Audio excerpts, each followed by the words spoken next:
Bonjour, bonjour et bienvenue sur Nipub, chers abonnés, j'espère que vous allez bien. Dans cette vidéo, je vais vous montrer comment éliminer les traces de café ou alors les traces de thé.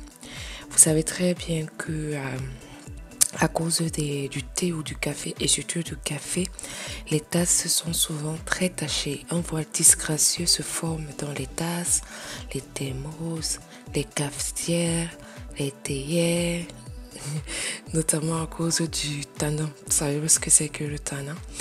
Laissez-moi donc vous dire que avec la levure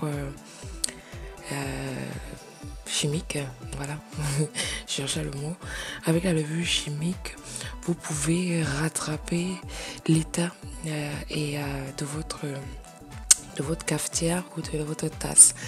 Donc ici, je vais utiliser la levure chimique que tout le monde connaît pour pouvoir enlever ces traces. Et vous pouvez utiliser également une brosse à dents pour pouvoir frotter. Donc là, on rajoute un tout petit peu d'eau pour permettre l'émulsion. Je pense que c'est comme ça qu'on dit, hein, mais je suis pas très sûre. Bref, vous verrez tout à l'heure que ça va faire un peu de... Disons que ça va gonfler un tout petit peu. On laisse agir quelques minutes. Moi, je dirais même qu'on peut laisser agir toute la nuit. Normalement, vous pouvez prendre cela et mettre dans un trempé. Voilà, par exemple, ça, on va mettre un peu plus de levure parce que là, moi, j'ai mis un tout petit peu parce que je voulais frotter.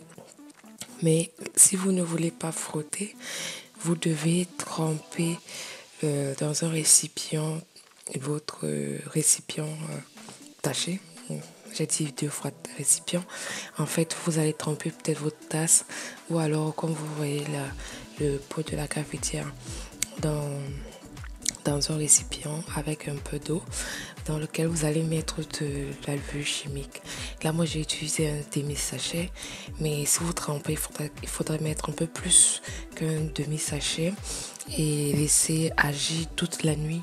Et le lendemain, vous venez rincer et frotter juste les taches un peu plus tenaces.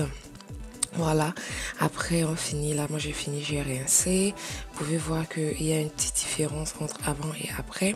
Si vous voulez pas, par exemple, si vous voulez avoir ici là sur les rebords là la couleur blanche, vraiment toute blanche et pas aussi marron comme le fond du bol, du récipient, il faudrait commencer à utiliser cette technique au début de l'utilisation de votre cafetière. Donc quand vous achetez la cafetière, utilisez tout de suite la levure chimique pour nettoyer. Là, ça fait 3 ans que moi j'ai cette cafetière. Et du coup, c'est un peu plus compliqué aux tâches de partir. Mais je vais utiliser une deuxième et une troisième fois et j'aurai de nouveau le récipient qui sera tout blanc. Parce que, comme vous avez vu, c'est quelque chose qui fonctionne. Donc voilà donc l'astuce que j'avais à partager avec vous. J'espère que la vidéo vous a plu. N'hésitez surtout pas à laisser un commentaire. Aimez la vidéo aussi, vraiment. Vous voulez m'encourager et surtout restez en santé, profitez de la vie parce que la vie est belle et revenez très vite sur la chaîne Nipub pour plus de vidéos et pour plus de tutoriels. Ciao ciao.